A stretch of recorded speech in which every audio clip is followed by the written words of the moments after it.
Welcome to the vaults at the Charleston Library Society. My name's James Davis, and I'm the bookbinder and conservator here.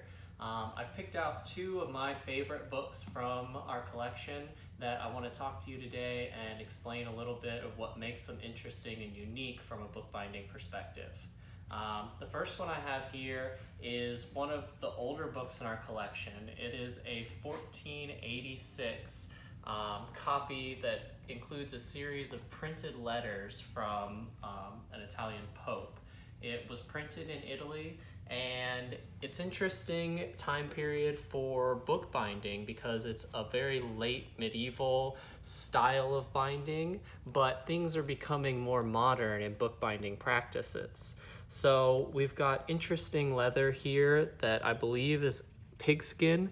Pigskin, we talked about different types of leather in our earlier video, and pigskin is identifiable by three small points where the hair follicles were on the skin.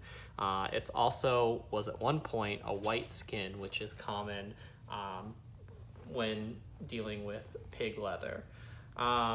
We've got medieval style binding in the very early days of books, before paper had migrated from Asia into Europe.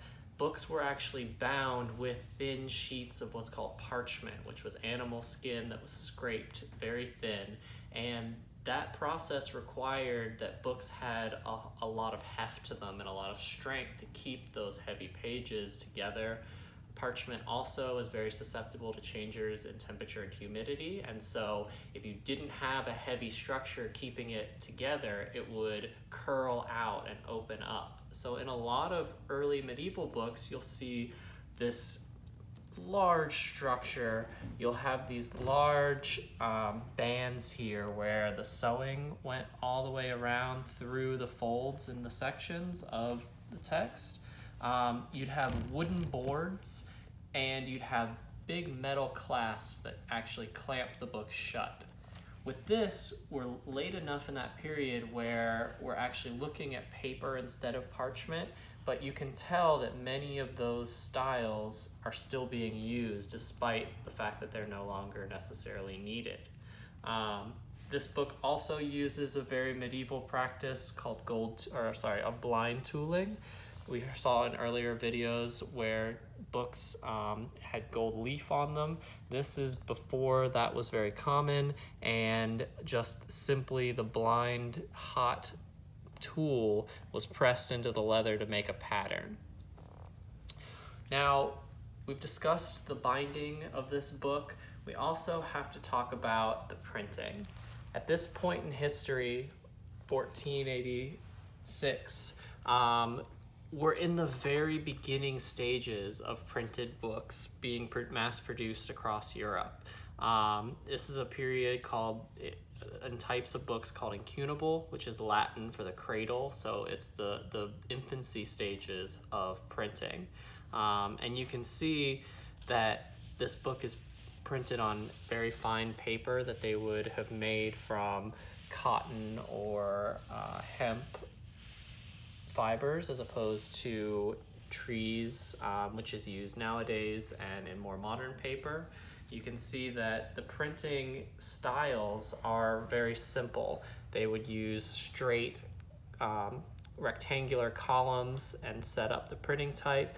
They also had little quirks in it, like they would print the letter A before an illuminator came in and hand drew the beginning of the paragraph.